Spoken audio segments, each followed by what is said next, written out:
Day 1 ng pag-crochet natin ng mga mini toys para dito sa ating claw machine. So for today, gagamit tayo ng dalawang shade ng yellow na yarn. Can you guess ano yung gagawin natin? Anyways, yung very first step pag gumagawa ng mga crochet stuffed toys is usually itong magic ring. After nun, sa first na row, magsi-single crochet lang tayo ng 5 beses. Before pala tayo pumunta sa second row, kailangan sikipan na natin yung magic ring. Pagdating ng second row, mag-i-increase tayo ng 5 beses. Or, ang ibig sabihin nun, 2 single crochet sa iisang stitch, kaya siya lumalapad. Pagdating ng third, fourth, and fifth na row, same lang naman na mag-i-increase except may mga single crochet after. So, yung mga nasa loob ng parenthesis, yan yung total na stitch sa bawat row. And it will look something like this. So, gagawa lang tayo ng 2 peraso since i-crochet natin sila together. Pero before natin sila ipagsasama, lalagyan muna natin ng safety eyes. So, may kasama rin yung washer, yan yung pinaka-lock niya sa likod. Next naman na gagawin natin is lalagyan naman natin siya ng mouth. So, ito crochet thread yung ginamit ko. Honestly, wala rin namang specific na bilang, as in tinatansya ko lang siya. Tapos nakailang ulit din ako until makuha ko na yung tamang placement na magiging happy ako. Tsaka ko siya ni-knot sa likod. After nun, gagamitan na natin siya nung darker shade na yellow. Ito na yung medyo tricky na part. I-pause nyo na lang para mabasa nyo yung pattern. Make sure lang na sundin nyo kung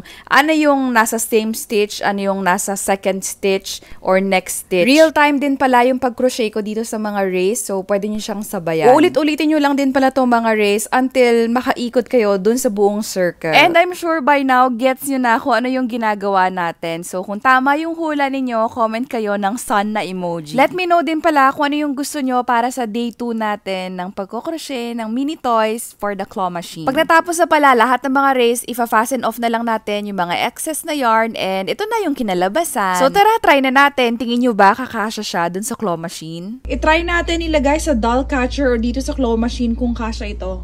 Let's see. Kasya ba? Parang napalaki kasi eh. Hindi ko alam kung kakasya siya. Parang hindi, be. Uy. Uy. No.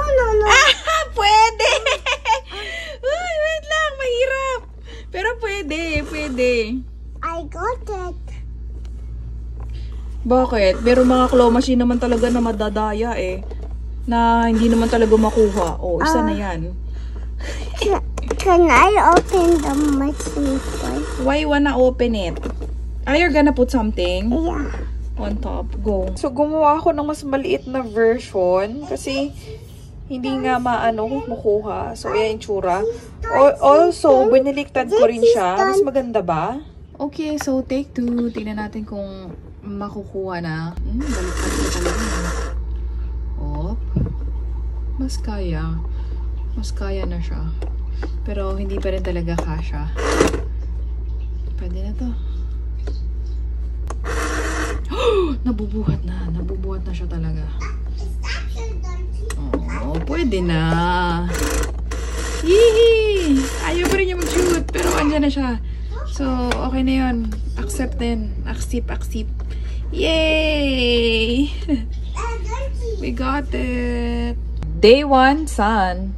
Day 2 ng pag-crochet natin ng mga toys para sa ating mini claw machine. So, dahil sun yung ginawa natin dun sa day 1, ang daming nag-request na moon naman daw. Actually, sa lahat ng mga ginawa kong toots, parang ito na yung pinaka-simple or pinaka-mabilis gawin. Tipong mga 5 minutes lang, tapos na. Kasi chain lang siya, tapos isang row lang siya, tapos na. May makikita lang kayo dito na INC or increase. Ang ibig sabihin lang niyan, 2 half double crochet sa iisang stitch. Pag DC ink naman, ang ibig sabihin naman nun, 2 double crochet sa iisang stitch. Meron din pala ditong TC or treble crochet or sometimes triple crochet. Basta dapat merong 4 na loop dun sa crochet hook mo and then mag-yarn over ka ng 3 beses. So, mas marami lang siya ng 1 beses sa double crochet. After no, uulitin mo lang yung ginawa mo kanina pero pabaliktad naman. Dahil nga, crescent moon yung ginagawa natin from manipis, kakapal sa gitna, and then ninipis ulit. Actually dito, pwede na kayong matapos. Applique yung tawag sa kanya kung yung parang manipis lang. Pero since toys yung ginagawa natin, amigurumi, lalagyan natin siya ng fiber fill. Gagawa tayo ng 2 peraso and then tatahiin natin sila together. Pero bago pala natin i-close, lagyan muna natin ng eyes and tahian na rin natin ng mouth. So ito na yung crescent moon natin katabi ng sun na ginawa natin nung day 1. Ito na nga rin pala yung itsura niya kapag sa dilim since glow in the dark yarn yung ginamit natin. Glow in the dark yarn? Aba! So tara, try na natin siya sa claw machine.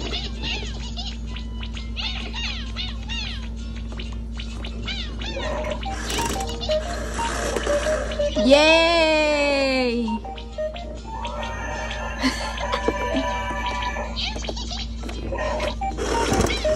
Yay! For you. What's that? Banana moon. Yeah. Look at the back side. Don't look at the back side na. That's a booyah. Kasi the back side is, wag nyo nang tignan, hindi malinis. Uli ka ng anak mo. Dahil meron na tayong sun and moon, star naman daw para kumpleto na. Part 3 na tayo! Abaw! Itong gagawin natin is another beginner-friendly na project. So, yung unang gagawin is magic ring, tapos 2 chain, and then 10 double crochet. Yan yung pinakagitna ng star natin. Bale, sa next round, yung race naman. Actually, dito sa part na to, may option ka. Ano ba yung star na gusto mo? Patusok? Yung race or medyo rounded. Kasi papalitan mo yung nasa pattern ngayon, slip stitch yan. So kapag slip stitch, medyo patulis yung kakalabasan yan. Pero kung gusto mo na rounded yung star, dapat single crochet yan. Papalitan mo na lang yung sa pattern. Pero ako kasi personally, mas gusto ko na pointed yung race ng star. Kaya ang ginamit ko for this project is slip stitch. Kung meron din pala kayong nakita sa pattern na SKST, ang ibig sabihin yan, skip stitch. Ibig sabihin nun, magsiskip kayo na isang stitch, dun kayo sa next magko-crochet. And then, after no, uulitin nyo lang, gagawa kayo ng isa pa para matatahi natin sila together. Kung hindi nyo siya lalagyan ng fiber fill, okay lang naman. Ang tawag sa kanya, applique. Yung parang flat lang na crochet. But anyways, nagkamali nga pala ako dito kasi na-fill ko na siya, natahi ko na siya, nasarado ko na siya. Tsaka ko lang na-realize, hindi ko pala siya nalagyan ng eyes at saka ng mouth. So, tinastas ko pa siya and inalis ko pa yung fiber fill. Tsaka ko pa nailagay yung eyes and mouth. So, ayun, wag yung kakalimutan gawin yung step na yon para hindi kayo matulad sa akin na nagtastas at umulit pa nga. Abaw! And ito na nga yung mga nagawa natin since day 1, sun, moon, and star. So, tara, try na natin siya dito sa ating mini claw machine. Okay, let's try it. Yon, pwede. We got a star. Yeah. We got a Yay, we got it. Did you get it? yeah. Tingnan nga. Ang galing. Super bilis lang. Super bilis. Yay, stop. Oh, let me know ano yung gusto nyong next. Ang galing nito guys, oh. Ito yung una-una naming sinulatan. After mga 2 minutes, ayan, almost burado na siya kasi automatic siyang nabubura. Kaya hindi nyo na kailangan i-erase yung page after pag-practicean magsulat ng mga bata. 74 pesos, may 4 ka na na book. Kasama sa set is itong pen na pangsulat and meron na rin siya kasamang refill. After almost 3 minutes, ayan na siya. Halos wala na siya. Ang galing. 70 plus pesos siya, 4 na libro na, and ito yung isang book, alphabets. Meron din siyang mga fruits sa kabilang side, at saka animals, and ayan, vehicles. Marami pang iba-ibang categories. Meron ding numbers, ayan. Ayan. Ayan. May mga activities. Always merong activity doon sa may kabilang side. Hindi lang siya all writing. Ayan, may mga matching game rin. Yung isang book, mas advanced siya ng konti kasi plus and minus. Ayan. Ito naman yung book na pinaka pang beginner kasi puro mga lines siya. So again, aside sa lines, yan, meron pang ibang mga activities sa kabilang side. Sulit na sulit, guys, para sa 70 plus pesos. Yan, yellow basket na lamang. Abaw.